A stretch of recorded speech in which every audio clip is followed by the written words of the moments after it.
இந்த வீட்டு மேக் ஓவரில் நாங்கள் எதிர்பார்க்காத ஒரு பிரச்சனை கிடச்சிருச்சு. கிச்சன் பெயிண்டிங் வீடியோ காமிக்கும் பொழுது நான் சொல்லியிருந்தேன் கிச்சனில் ஒரு பெரிய ட்விஸ்ட் ஆயிடுச்சு, அடுத்த வீடியோவில் சொல்கிறேன் அப்படின்னு. வெளியில் பார்க்குறதுக்கு கிச்சன் நல்லா தான் இருந்துச்சு. ஓப்பன் பண்ணி பார்த்ததுக்கு அப்புறமா தான் தெரிஞ்சுது அதை முழுசாக ரிமூவ் பண்ண வேண்டிய சூழ்நிலை ஆயிடுச்சு. இப்போ கிச்சன் எந்த நிலைமையில் இருக்குது, அதுக்கப்புறம் என்ன நடந்துச்சு, இப்போ வீடு எப்படி மாறிட்டுருக்குன்றதெல்லாமே இந்த வீடியோவில் பார்க்கலாம். வீடியோனுடைய எண்டில் கிச்சனுடைய ஃபைனல் லுக்கை பார்த்துட்டு இந்த முடிவு சரியானதா இல்லையா அப்படிங்கிறத நீங்கள் கண்டிப்பாக எனக்கு ஷேர் பண்ணுங்கள். Welcome to my channel. நான் உங்கள் பிரியா. என் சேனலை சப்ஸ்கிரைப் பண்ணி தொடர்ந்து ஆதரவு கொடுத்துட்ருக்கேன். உங்கள் எல்லாருக்குமே ரொம்ப நன்றி. இனிமேல் சப்ஸ்கிரைப் பண்ண போகிறவங்களுக்கும் ரொம்ப ரொம்ப நன்றி. பெயிண்டிங் ஒர்க்கு ஆல்மோஸ்ட் ஃபினிஷிங் ஸ்டேஜில் இருக்குது. இந்த வீடியோ எடுக்கும் பொழுது 2 நாள் பெயிண்டிங் ஒர்க் தான் பெண்டிங் இருந்துச்சு. இப்போ வேலை பண்ணிகிட்ருக்காங்கள அந்த அன்றைக்கி ஒரு நாளும் அதுக்கு மறாவது நாள் ஒரு நாள் அதோட பெயிண்டிங் ஒர்க்கு ஃபினிஷ் ஆயிரும் அப்படிங்கிற ஸ்டேஜில் இருக்கும்பொழுது தான் கிச்சனில் இந்த மாதிரி ஒரு ப்ராப்ளம் ஆயிடுச்சு. மொட்டை மாடி ஃபுல்லாக தேய்ச்சி கழுவுனது எல்லாமே ஆல்ரெடி வீடியோவில் நான் ஷேர் பண்ணியிருக்கேன். இப்போ என்ன போட்டுட்ருக்காங்கன்னா ஃபஸ்ட்டு கோட்டிங்காக டேம் ஷீட் போட்டுட்ருக்காங்க. இதை ஒரு கோட்டிங் போட்டு முடிச்சதுக்கு அப்புறமா கீழே வந்துட்டு மெயின் டோருக்கு வார்னிஷ் அடிக்கணும் அப்படிங்கிறதுக்காக டோர் எல்லாமே தேய்க்கிறதுக்கு ஸ்டார்ட் பண்ணனாங்க. இந்த ஃபர்ஸ்ட் டே வந்து டோர் எல்லாமே கம்ப்ளீட்டாக தேய்ச்சி எடுத்துட்டு அதுக்கு மேலே வந்து டோர் உட்டுக்கு ப்ரைமர் போட்டாங்க. ப்ரைமர் போட்டு அது நல்லா காயட்டும் அப்படின்ட்டு செகண்ட் கோட் ப்ரைமரும் போட்டாங்க.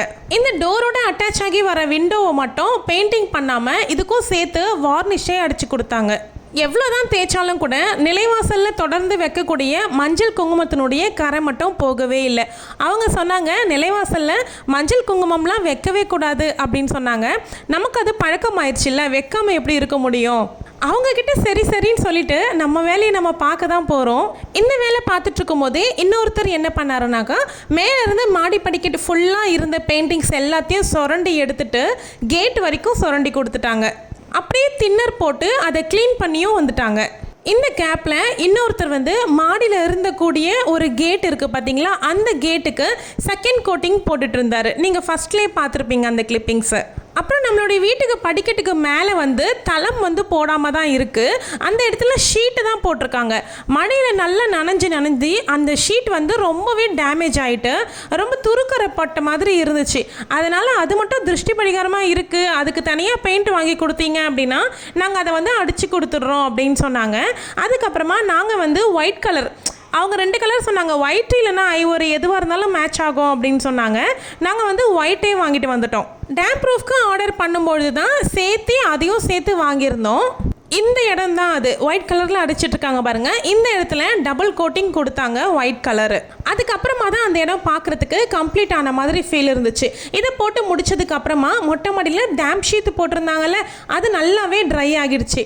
அதனால டேம் ப்ரூஃபை ஃபஸ்ட்டு கோட்டிங் போட்டுடலாம் அப்படின்னு சொல்லிட்டு ஸ்டார்ட் பண்ணிட்டாங்க. ஃபஸ்ட்டு இந்த கூலிங் பெயிண்ட் வந்து டெரகோட்டா கலரில் போடலாம் அப்படின்னு சொல்லி தான் பெயிண்டர் வந்து எங்களுக்கு சஜஸ்ட் பண்ணார்.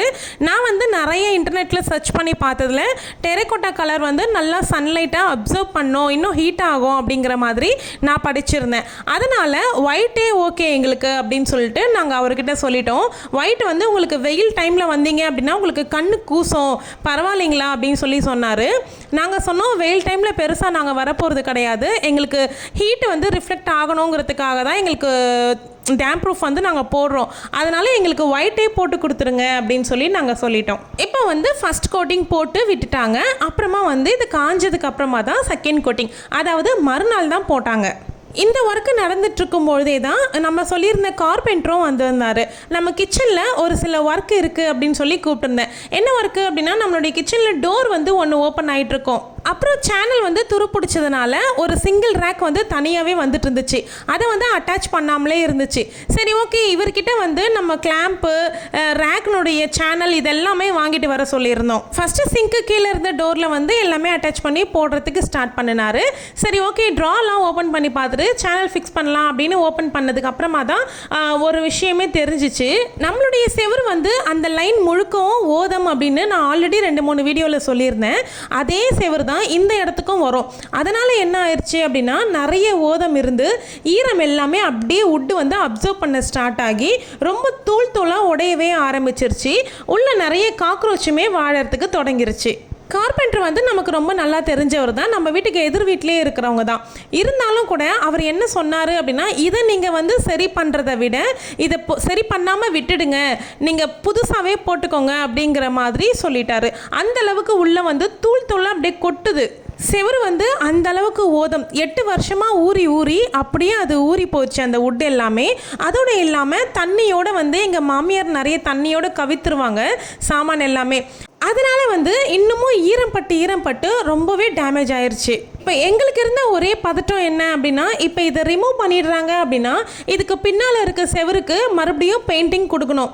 பெயிண்டர் வந்து அதை எதிர்பார்க்கவே இல்லை. அவங்களுடைய வேலை வந்து முடிய போகிற ஸ்டேஜில் இருந்துச்சு. நாளைக்கு ஒரு நாள் வந்து வேலை முடிச்சிட்டோம் அப்படின்னா அது ஃபினிஷ் ஆயிரும் அப்படிங்கிற மாதிரி ஸ்டேஜில் இருக்கும்பொழுது இந்த மாதிரி ஆனது.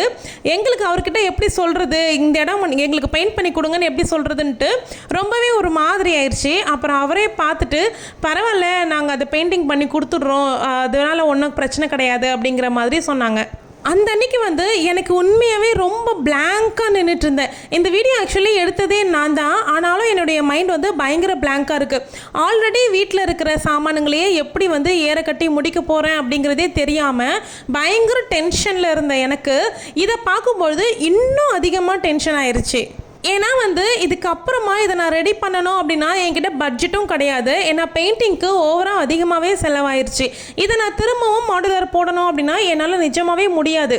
இதுக்கப்புறம் நான் வந்து மாடுலர் பண்ண போகிறேனா, இல்லைனா வந்து சிவில் ஒர்க்கு பண்ண போகிறேனா, இல்லை இப்படியே அரேஞ்ச் பண்ணி யூஸ் பண்ண போகிறேனா அப்படிங்கிறத அப்கமிங்கில் ஃப்யூச்சர் வீடியோஸில் நான் காமிக்கிறேன். ஆனால் அந்த அன்றைக்கி என்னுடைய மனநிலைமை வந்து நான் அன்றைக்கி அழலை, அவ்வளோதான் மிச்சம். ஏன்னா அந்த அளவுக்கு மனசுக்குள்ளே பயங்கரமாக நொந்து போயிடுச்சு. நான் எதிர்பார்க்கவே இல்லை இந்த மாதிரி நடக்கும் அப்படின்னு சொல்லிட்டு. சரி, அதுதான் முடிஞ்சிருச்சு, முருகர் ஸ்டாண்டாவது மாட்டி விட்டுறலாம். அதை மாட்டிட்டோம் அப்படின்னா கூட நம்ம விளக்கேற்றி சுவாமி கும்பிடலாம், பூஜை அறையை அரேஞ்ச் பண்ணுற வரைக்கும் இந்த இடத்துல விளக்கேற்றிக்கலாம் அப்படின்றதுனால நாங்கள் வந்து இதை அரேஞ்ச் பண்ணலாம் அப்படின்ற மாதிரி பார்த்தோம். இதை அவர் போட்டு கொடுத்துட்டு அவர் போயிட்டு ஒரு 2 மினிட்ஸ் கூட ஆகலை, அதுக்குள்ளே பட்டுன்னு ஒரு சவுண்டு கேட்டுச்சு. என்னடான்னு வந்து பார்த்தாக்கா அதில் இருந்த கண்ணாடி உடஞ்சி போச்சு. எனக்கு வந்து உண்மையாகவே என்ன பண்ணணும், இது என்ன எனக்கு சொல்ல வருது அப்படிங்கிறதே எனக்கு புரியவே இல்லை. அந்த அளவுக்கு ரொம்ப டென்ஷன் ஆயிடுச்சு, மனசு கஷ்டமாயிடுச்சு கண்ணாடி உடஞ்சதுக்கு அப்புறமா. அப்புறம் ஹஸ்பண்ட் வந்து எனக்கு சமாதானம் சொல்ல ஆரம்பிச்சிட்டாங்க. நம்ம வீடு முழுக்க புதுசாக மாற்றிட்டோம், முருகனுடைய கண்ணாடியும் புதுசாக மாற்றணும் அப்படின்ட்டு முருகர் ஆசைப்பட்டுட்டார் போல இருக்கு, அதனால தான் இந்த மாதிரி ஆகியிருக்கு, நம்ம புதுசாக மாற்றிடுவோம் எல்லாமே சரியாயிடும் அப்படின்னு சொல்லிட்டு என்னை வந்து சந்தோஷப்படுத்த ஆரம்பிச்சிட்டாரு. சரி ஓகே அப்படி தான் இருக்கும் அப்படின்னு சொல்லிட்டு நானும் ஆறுதல் ஆயிட்டேன். அந்த அன்னைக்கே அந்த அண்ணன் வந்து அளவு எடுத்து கொடுத்துட்டு போயிட்டாரு. ஹஸ்பண்ட் வந்து வாங்கிட்டு வந்து வீட்டில் வச்சுட்டாங்க. மறுநாள் வந்து போட்டு கொடுத்துட்டாரு. அப்புறம் அந்த அண்ணனும் ஒரு முருக பக்தர் தான். அவர் வந்து என்ன சொன்னார்னா, திருஷ்டி கழிஞ்சிருச்சு அப்படின்னு நினச்சிக்கோங்க, எதுவும் கவலைப்படாதீங்க அப்படின்னு சொல்லிட்டு சொன்னார். சரி ஓகே, புதுசாக மாறிடுச்சு, இப்போ நல்லா பளிச்சுன்னு இருக்காரு முருகர்னு மனசு சந்தோஷமாயிடுச்சு. ஒரு சில பேர் சில ஷார்ட்ஸில் பார்த்துட்டு மொத்த செலவு எவ்வளோ ஆச்சு அப்படிங்கிறத சொல்லுங்க அப்படின்னு சொல்லி கமெண்ட்டில் கேட்டிருந்தீங்க.